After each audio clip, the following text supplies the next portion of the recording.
हम तो पूछेंगे में अगले आधे घंटे बड़ी बहस, वादों की बहार। अब की बार बिहार में किसकी सरकार? पाटलिपुत्र के महासंग्राम में हो गया जंग की तारीखों का ऐलान। बिहार में कुल 5 चरणों में होगा चुनाव। 12 अक्टूबर को पहले चरण में 10 जिले की 49 सीटों पर होगी वोटिंग। 16 अक्टूबर को दूसरे चरण में 6 जिले की 32 सीट। 28 अक्टूबर को तीसरे चरण में 6 जिले की 50 सीट। 1 नवंबर को 7 जिलों की 55 सीट। 5 नवंबर को 9 जिलों की 57 सीट पर वोटिंग होगी। 8 नवंबर को चुनाव के नतीजों का होगा ऐलान। Our electronic voting machines will be carrying the photos of the candidates also. चुनावी बिगुल बजने के साथ ही शुरू हो गए हार जीत के अपने अपने दावे। तो हम रात दिन काम करते रहे हैं तो लोगों के मानस पटल पर ये सारी बातें अंकित हैं। नीतीश कुमार जी के विदाई का ऐलान हुआ है। ललकार रहे हम लोग सांप्रदायिक ताकतों को, क्या फरियाद हो। दावों के साथ तोहफों की झड़ी भी लग चुकी है। बिहार को लुभाने की कोशिशें जारी है।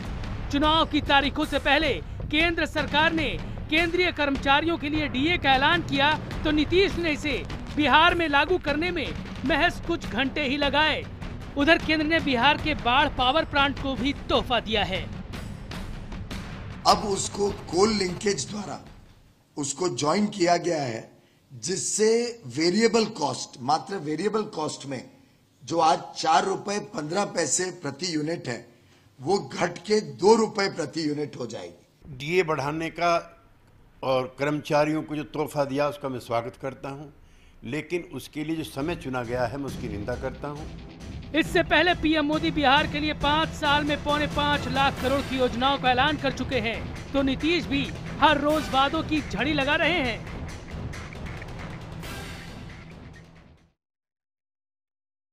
तो इसी मुद्दे पर बातचीत करेंगे। बिहार के चुनावों की घोषणा हो चुकी है, 5 चरणों में मतदान होने वाला है और 8 नवंबर को नतीजे सामने आ जाएंगे। ठीक दिवाली के 3 दिन पहले ये नतीजे तय करेंगे कहां पर दिवाली और कहां पर दिवाला। लेकिन इन चुनावों पर बिहार की जो सियासी नेक्स्ट जनरेशन है वो क्या तैयारी कर रही है, आज ऐसे ही कुछ लोगों को हम इस शो हम तो पूछेंगे में आपके पास लेकर आ रहे हैं। चारों बड़ी पार्टियों के 4 यंग टर्क्स। जब मैं युवा तुर्कों की बात करता हूं तो ये वो युवा तुर्क हैं जो अपनी पार्टियों को आगे बढ़ाना चाहते हैं, पर इन सब पर कहीं ना कहीं वंशवाद का आरोप भी लगता है। तेजस्वी यादव, लालू यादव के बेटे, सम्राट चौधरी, शकुनी चौधरी के बेटे, मांझी साहब की पार्टी हमसे, विवेक ठाकुर, सीपी ठाकुर के बेटे, भारतीय जनता पार्टी के वरिष्ठ नेता, और साथ में ऋषि मिश्रा जो कि जेडीयू के नेता के तौर पर हैं, और ललित नारायण मिश्रा जी के बेटे हैं।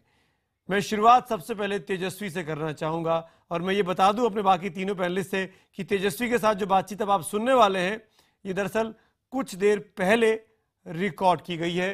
यह आपकी जानकारी के लिए कि तेजस्वी इन मुद्दों पर क्या राय रखते हैं, क्योंकि तेजस्वी का ये पहला टीवी पैनल पे एक उनका आगमन हुआ था।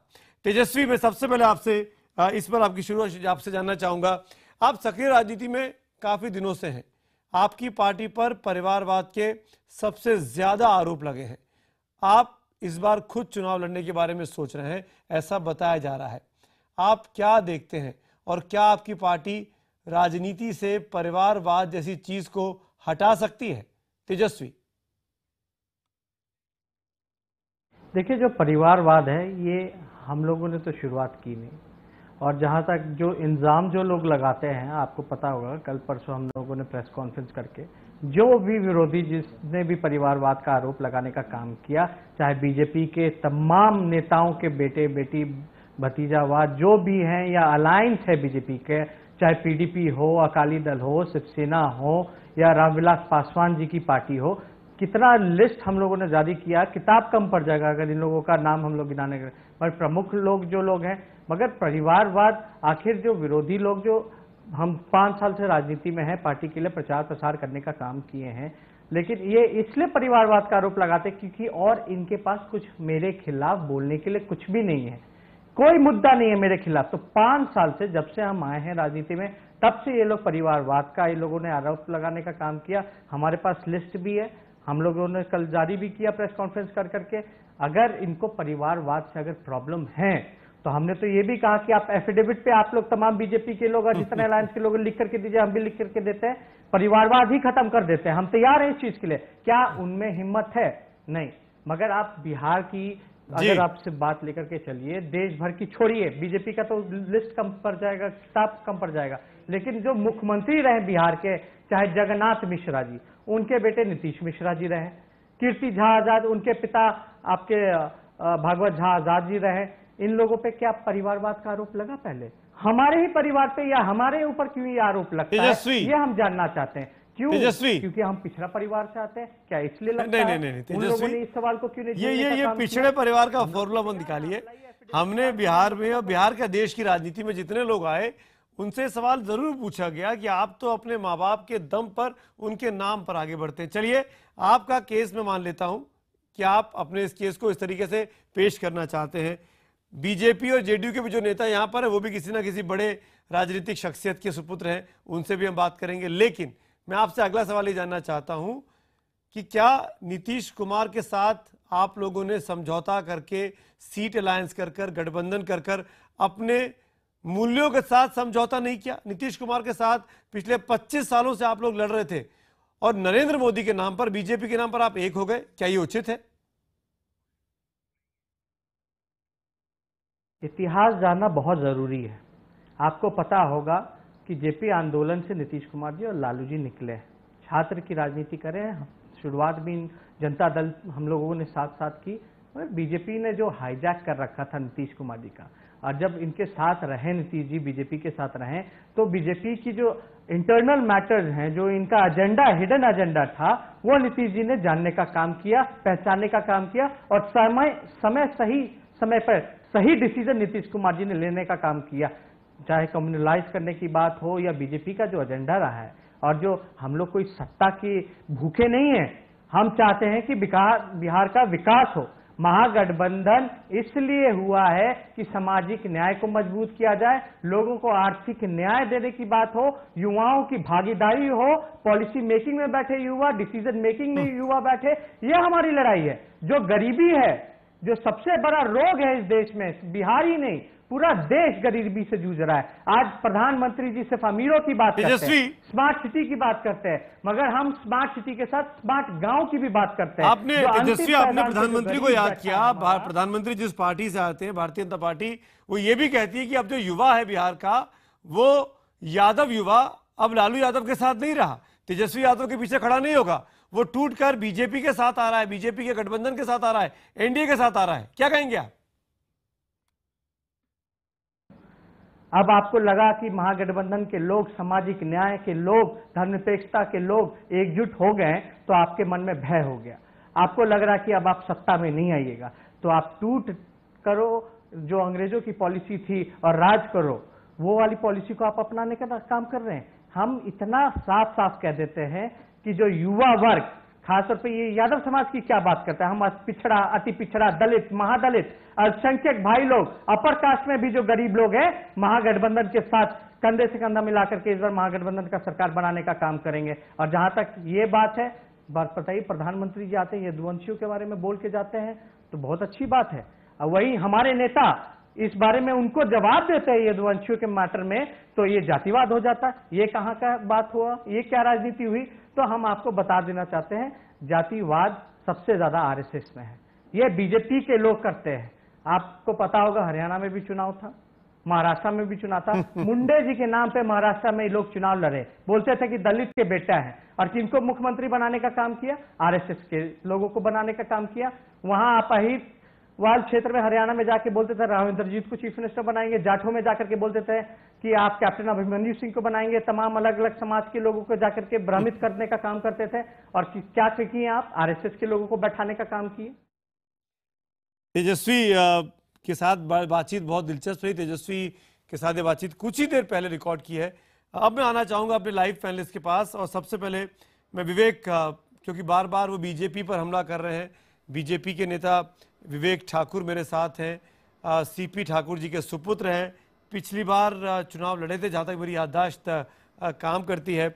मैं आपसे विवेक पूछना चाहूँगा, परिवारवाद का आरोप आरजेडी बीजेपी पर लगा रही है, जातिवाद का आरोप आरजेडी बीजेपी पर लगा रही है। हर खामी के लिए जो राजनीतिक मुद्दे रहे हैं उसके लिए भारतीय जनता पार्टी जिम्मेदार है, तेजस्वी यादव की बकौल। क्या कहना चाहेंगे आप? देखिए सुमित जी, ऐसा है कि जब परिवर्तन की लहर चलती है तो एकत्रीकरण होता है उसको रोकने का। रुके ना रुके, सफलता मिले ना मिले, एक प्रयास होता है। उसी तरह का एक विफल प्रयास इन लोगों ने अभी कुछ दिन पहले किया था, एक महागठबंधन के नाम पे, जिसमें कि अध्यक्ष मनोनीत किया था मुलायम सिंह यादव जी को। स्थिति क्या उभर के आई है ये जग जाहिर है कि महागठबंधन के अध्यक्ष ही जो है महागठबंधन को छोड़ के अलग हो चुके हैं। तो और सब लोग एकत्रित हुए थे बीजेपी को रोकने के लिए। वस्तु स्थिति ये है कि देखिए, बीजेपी परिवारवाद का एक परिभाषित रूप से इस बात को रखती है, और सीधी सी बात है कि देखिए, परिवारवाद का जो विषय आज राजनीतिक परिवेश में जो उठा हुआ है वो एक उस विषय पे उठता है कि जब स्ट्रेट लैंडिंग इनटू पॉलिटिक्स होता है, और एक डेफिनेशन होता है कि आप जो परंपरा आधारित जो रास्ता है सीढ़ी, उसको आप लेते हुए चलते हैं। आप जहां तक अगर मेरी बात अगर आप करें तो मुझे 18 साल हो गया आज पार्टी का काम करते हुए। और सुमित जी, आप पूरी तरह से अवगत है कि जब मैं राष्ट्रीय पदाधिकारी था, बीजेपी का राष्ट्रीय उपाध्यक्ष था, तब आपसे मुलाकात भी होती थी, और समय में गुजरात, हिमाचल और बंगाल का प्रभार था युवा इकाई का। उसके पहले हम लोग टाउन लेवल से काम शुरू किए थे, फिर स्टेट में आए। नहीं विवेक जी, मैं आपकी बातों को काट नहीं रहा हूं, मैं आपकी बातों से सहमत हूं, लेकिन विवेक जी, इस बात को भी आप मानेंगे, इस बात को भी आपको मानना होगा, आपको भी और ऋषि को भी। आप दोनों अगल बगल में बैठे हैं, एक फ्रेम में बैठ के आप दोनों बहुत सुंदर लग रहे हैं, बहुत अच्छे लग रहे हैं। एक जमाने में आप दोनों की पार्टियां दोस्त हुआ करती थी, आज राजनीतिक तौर पर दुश्मन है आप लोग, एक दूसरे के खिलाफ तलवारें भींचे हुए हैं, पाटलिपुत्र का महासंग्राम चल रहा है। हम दोनों वाली दोस्त हैं। हाँ, मैं क्यों कह रहा हूँ कि पर्सनल लेवल पर आप दोस्त होंगे, बिल्कुल अच्छा होगा, लेकिन आपकी पार्टियों ने आपको अलग अलग कर दिया है। खैर, मैं ये कहना चाह रहा था विवेक जी और ऋषि जी, आप दोनों से ये बात माननी होगी आप लोगों को कि आप लोग जो राजनीतिक परिवार से आते हैं उनको ये इल्जाम शुरू में झेलना ही पड़ेगा, जब तक कि आप अपने आप साबित नहीं कर देते कि आप एक काबिल लीडर हैं और आपके पीछे जनता जनार्दन खड़ी हुई है। और जब तक ये साबित नहीं होगा तब तक विवेक हो, तेजस्वी हो, ऋषि हो, सबको ये बात झेलनी पड़ेगी। ऋषि, क्या आप इंडोर्स करेंगे या नहीं करेंगे? बिल्कुल सही बात है, ऋषि पूरी तरह से सहमत हूँ। आप ऋषि को जवाब देने दीजिए। विवेक जी, ऋषि को जवाब देने दीजिए। सुमित जी, ऋषि को जवाब देने दीजिए। विवेक जी। जी ऋषि। सुमित जी, ऐसा है, वंशवाद की आप जो बात करते हैं, मैं आपको अपनी बात कहता हूं। लोकसभा चुनाव के बाद मोदी लहर जब था, पूरे देश में जब चल रहा था मोदी लहर, उस वक्त मैं उपचुनाव में इलेक्शन जीत कर आम आदमी के वोट से, उनके आशीर्वाद से जीत कर आज मैं आपके सामने हूं। तो वंशवाद कहना बहुत आसान है, लेकिन एक चीज आप लोगों को सोचना पड़ेगा कि जब तक जनता वोट नहीं देगी हम लोग एक्सेप्टेबल नहीं हो सकते हैं। आज हम एमएलए हैं तो आम जनता के वोट से एमएलए हैं, इसका मतलब यह है कि लोग हमको एक्सेप्ट कर रही है एज ए नेता, और हम उनके लिए, उनके बीच में, उनके साथ रह के काम करते हैं। चलिए, मैं अब मुद्दे पे आता हूं। मैं अब यह वंशवाद की बात तो हो गई, अब हम बिहार के चुनाव की जो तारीखों की घोषणा हुई है, आप दोनों की पार्टियों की, आप दोनों युवा जो है उस पार्टी के अपने अपने, जेडीयू बीजेपी वो क्या सोचती है। मैं ये सवाल विवेक जी आपसे पूछ रहा हूं, बिहार की स्थिति में आप लोग बार बार कहते रहे कि जंगल राज है, बिहार में काम नहीं हुआ, लेकिन इस बात को आपने मानना पड़ेगा कि पिछड़े राज्यों में सबसे ज्यादा विकास दर हासिल करने के मामले में दूसरा राज्य है बिहार। तो आप ये कैसे कहते हैं कि नीतीश कुमार काम नहीं कर रहे हैं?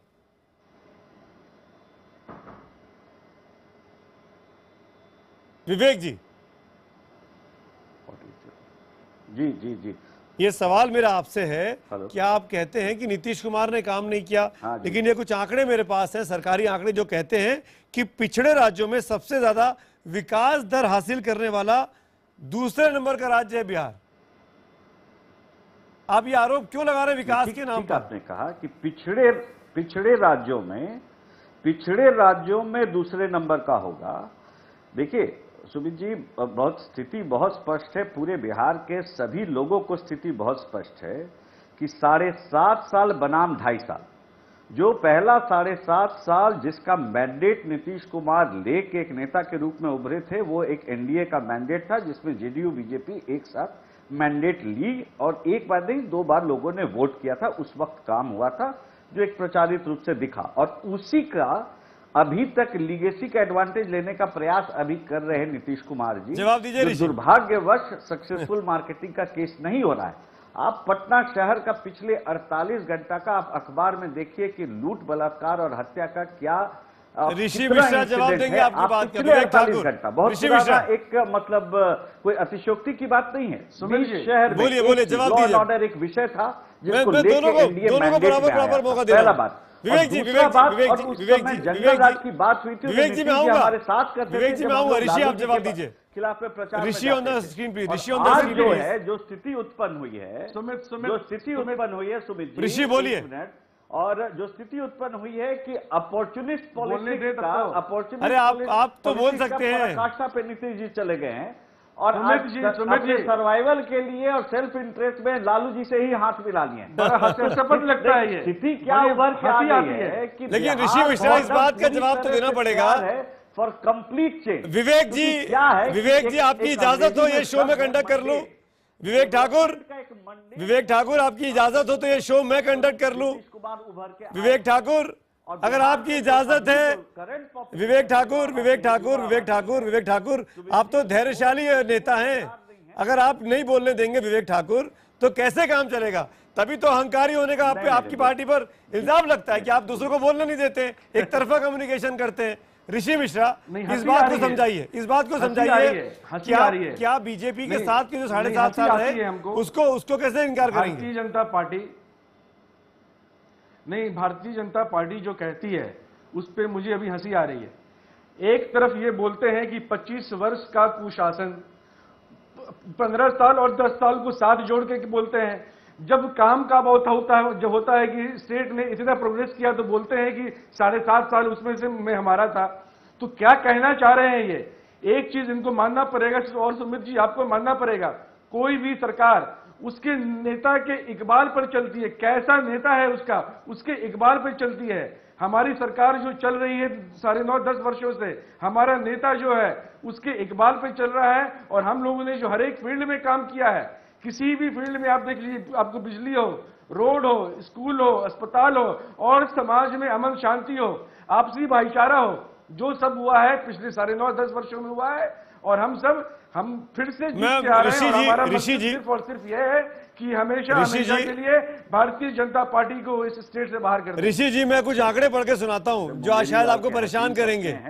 विवेक जी एक मिनट, विवेक जी आप ही का काम कर रहा हूं मैं इन आंकड़ों के जरिए, जिसके जरिए मैंने बीजेपी को घेरने की कोशिश की। ये वही सरकारी आंकड़े, अब जेडीयू की तस्वीर दिखाएंगे इन 10 सालों में क्या क्या हुआ।